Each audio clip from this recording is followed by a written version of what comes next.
क्या आपने कभी सोचा है कि दुनिया के 1% लोग ही क्यों कामयाब होते हैं, जबकि 99% लोग सिर्फ स्ट्रगल करते रह जाते हैं? क्या फर्क है एक साधारण इंसान और एक लेजेंड के बीच? फर्क किस्मत का नहीं है, फर्क मेहनत का भी नहीं है। फर्क है उस स्टेट ऑफ माइंड का जिसमें वो अपने दिन को खत्म करते हैं। रात का वो वक्त जब आप सोने वाले होते हैं, वो सिर्फ सोने के लिए नहीं होता, वो यूनिवर्स के सबसे बड़े खजाने को अनलॉक करने का समय होता है। आज जो मैं आपको बताने जा रहा हूं, वो आपकी जिंदगी का सबसे बड़ा टर्निंग पॉइंट साबित हो सकता है। ये कोई साधारण मोटिवेशन नहीं है, ये वो एंशिएंट साइंस है जिसे हमारे वेदों में और उपनिषदों में छुपा कर रखा गया था, ताकि इसका गलत इस्तेमाल न हो सके। लेकिन उससे पहले मैं चाहता हूं कि आप एक सिचुएशन को इमेजिन करें। उस इंसान के बारे में सोचिए जिसने अपना सब कुछ दांव पर लगा दिया, जिसने दिन रात एक कर दी अपने सपने के लिए, पसीना बहाया, रातों की नींद हराम की, लेकिन अंत में हाथ क्या लगा? सिर्फ फेलियर। वो रात को अपने बिस्तर पर लेटता है और छत को घूरते हुए सोचता है कि आखिर कमी कहाँ रह गई। उसकी आंखों में आंसू हैं, लेकिन वो रो नहीं सकता, क्योंकि उसे अपने परिवार के सामने स्ट्रांग बनना है।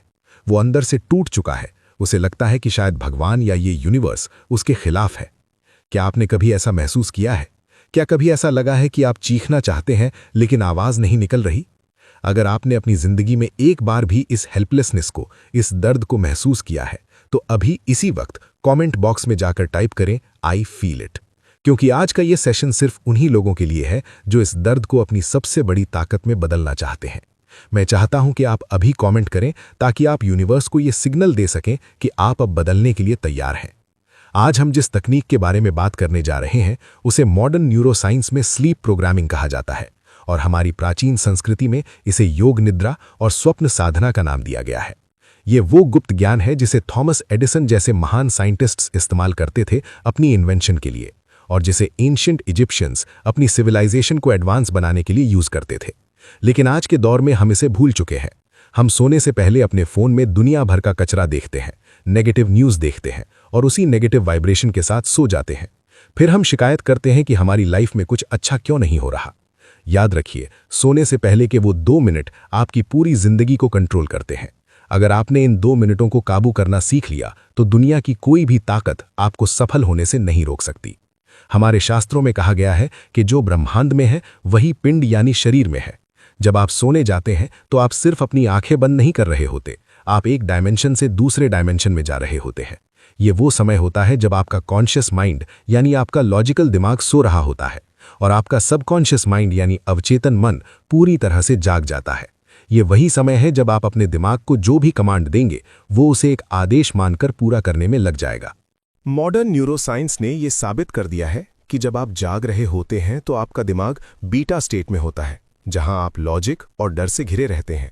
लेकिन सोने से ठीक पहले जब आपकी पलकें भारी होने लगती हैं, तब आपका दिमाग अल्फा स्टेट और फिर थीटा स्टेट में एंटर करता है। साइंटिस्ट्स इसे हिप्नोगॉजिक स्टेट कहते हैं। ये वही स्टेट है जहां आपके कॉन्शियस और सबकॉन्शियस माइंड के बीच का पर्दा सबसे कमजोर होता है। हिस्ट्री गवाह है कि थॉमस एडिसन और एल्बर्ट आइंस्टाइन जैसे जीनियस अपनी मुश्किल से मुश्किल प्रॉब्लम्स का हल इसी स्टेट में खोजते थे। एडिसन अक्सर अपने हाथ में लोहे की बॉल लेकर कुर्सी पर झपकी लेते थे, ताकि जैसे ही वो गहरी नींद में जाने लगे, बॉल गिरे और वो जाग जाए। वो ऐसा इसलिए करते थे क्योंकि उस आधी नींद और आधी जागृति की अवस्था में उन्हें वो आइडियाज मिलते थे जो उनका लॉजिकल दिमाग कभी सोच ही नहीं सकता था। लेकिन हमारे ऋषियों ने इसे हजारों साल पहले ही डिकोड कर लिया था। मांडुक्य उपनिषद में चेतना की 4 अवस्थाओं का वर्णन है: जागृत, स्वप्न, सुषुप्ति और तुरीय। आज दुनिया जिसे लॉ ऑफ अट्रैक्शन या सबकॉन्शियस प्रोग्रामिंग कहती है, वो असल में हमारे वेदों का संकल्प विज्ञान है।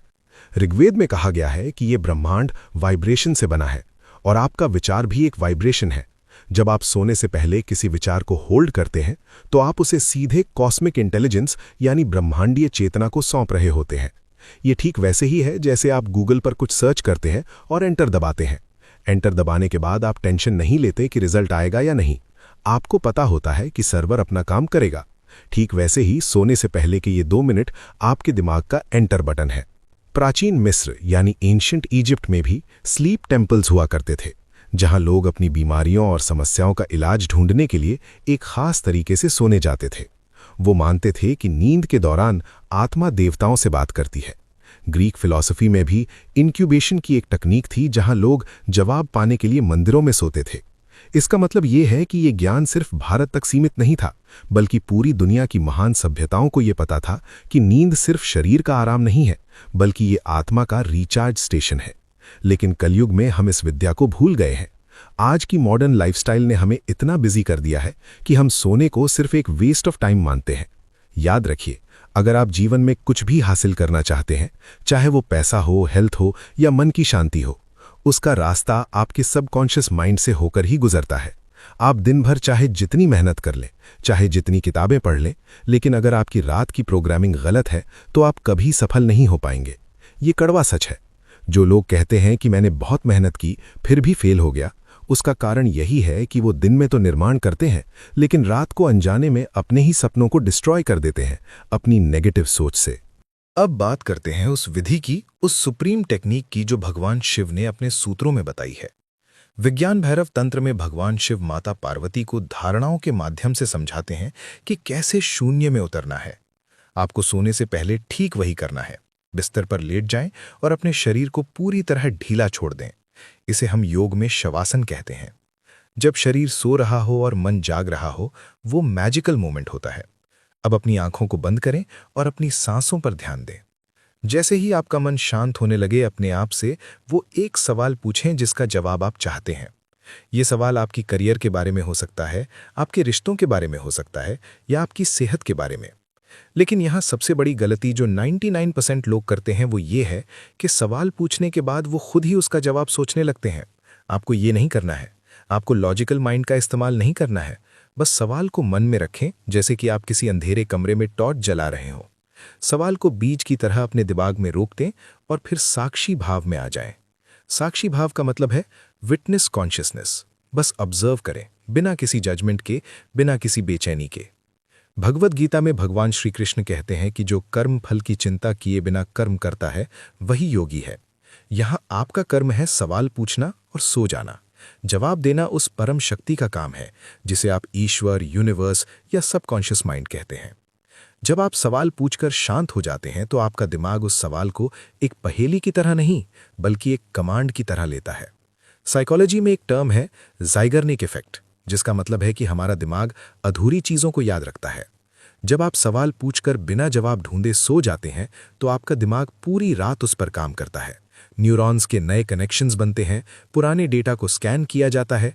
आपका सबकॉन्शियस माइंड आपकी पुरानी यादों, आपके अनुभवों और उस यूनिवर्सल नॉलेज बैंक से कनेक्ट करता है जहां दुनिया के हर सवाल का जवाब मौजूद है। वेदों में इसे हिरण्य गर्भ कहा गया है, वो सुनहरा गर्भ जहां से सब कुछ उत्पन्न होता है। ये प्रोसेस इतना पावरफुल है कि कई बार आपको सपने में ही जवाब मिल जाएगा, या फिर अगले दिन सुबह उठते ही आपके दिमाग में एक अचानक आइडिया आएगा जिसे हम एपिफेनी कहते हैं। कई बार ऐसा होगा कि आप किसी से बात कर रहे होंगे और अचानक उसके मुंह से आपको अपना जवाब मिल जाएगा। ये कोई चमत्कार नहीं है, ये क्वांटम फिजिक्स है। जब आप एक फ्रीक्वेंसी सेट करके सोते हैं तो ये यूनिवर्स उसी फ्रीक्वेंसी की चीज़ों को आपकी तरफ खींचना शुरू कर देता है। लेकिन सावधान रहें, ये तकनीक जितनी शक्तिशाली है उतनी ही सेंसिटिव भी है। अगर आप डाउट के साथ या डर के साथ सवाल पूछेंगे तो ये काम नहीं करेगा। उपनिषदों में कहा गया है, भावो ही विद्यते देवः, यानी भावना में ही देवता का वास है। अगर आपकी फीलिंग में डाउट है तो आप यूनिवर्स को कंफ्यूज्ड सिग्नल भेज रहे हैं। आपको ऐसे पूछना है जैसे एक छोटा बच्चा अपनी माँ से पूछता है। उसे पूरा भरोसा होता है कि माँ उसे जो भी देगी वो उसके लिए सही होगा। इस भरोसे को ही श्रद्धा कहा गया है। मॉडर्न स्टडीज बताती हैं कि सोने से पहले का जो इमोशन होता है वो पूरी रात हमारे नर्वस सिस्टम में लूप करता रहता है। अगर आप चिंता में सोएंगे तो आप 8 घंटे की चिंता की प्रैक्टिस कर रहे हैं, और अगर आप समाधान की उम्मीद में सोएंगे तो आप 8 घंटे सफलता की प्रैक्टिस कर रहे हैं। चॉइस आपकी है। स्वामी विवेकानंद कहते थे कि हर आत्मा में परमात्मा बनने की क्षमता है। वो क्षमता इसी अवचेतन मन में छुपी है। जब आप इस तकनीक को हर रात करना शुरू करेंगे तो पहले कुछ दिन आपको शायद अजीब लगे, हो सकता है आपका मन भटके, लेकिन इसे छोड़ना मत। हमारे शास्त्रों में अभ्यास और वैराग्य को मन को काबू करने का एकमात्र रास्ता बताया गया है। आपको ये समझना होगा कि आप सिर्फ हार्ड मांस का पुतला नहीं है, आप अनंत ऊर्जा का स्रोत है। सोहम अस्मि, वो मैं ही हूं। ये ज्ञान जो आज मैंने आपको दिया है, ये कोई साधारण मोटिवेशनल स्पीच नहीं है। ये वो चाबी है जिससे आप अपनी किस्मत का ताला खोल सकते हैं। बड़े से बड़े एम्पायर इसी विजन से बने हैं, महान आविष्कार इसी शांति में हुए हैं। आज रात जब आप बिस्तर पर जाएं तो फोन को दूर रख दें, दुनिया के शोर को म्यूट कर दें और अपने भीतर के उस सन्नाटे को सुने। अपने उस सवाल को मन में लाएं जो आपको परेशान कर रहा है, और फिर उस सवाल को उस अंधेरे में छोड़ दें जहां से रोशनी की किरण फूटेगी। विश्वास मानिए, आपका दिमाग एक सुपर कंप्यूटर है जिसे बस सही प्रोग्रामिंग की जरूरत है। सोने से पहले के ये 2 मिनट आपकी डेस्टिनी बदल सकते हैं। ये सिर्फ एक आदत नहीं है, ये एक साधना है, एक तपस्या है, और इसका फल आपको जरूर मिलेगा। ये ब्रह्मांड का कानून है और ब्रह्मांड कभी अपने कानून नहीं तोड़ता। इस प्रोसेस को आज रात से ही शुरू करें, कल का इंतजार न करें, क्योंकि कल कभी नहीं आता। और जब आपको इसका रिजल्ट मिले, जब आपकी लाइफ में वो मैजिक होना शुरू हो जाए, तो वापस आकर इस वीडियो पर कमेंट जरूर करना, ताकि और लोगों को भी विश्वास हो सके कि हमारी प्राचीन विद्याओं में कितनी ताकत है। याद रखिए, आप अकेले नहीं हैं, वो परम शक्ति हर पल, हर सांस के साथ आपके भीतर काम कर रही है। बस उसे काम करने का मौका दें, सरेंडर कर दें, और देखें कि कैसे आपकी जिंदगी एक संघर्ष से बदलकर एक उत्सव बन जाती है। जय हिंद, जय भारत।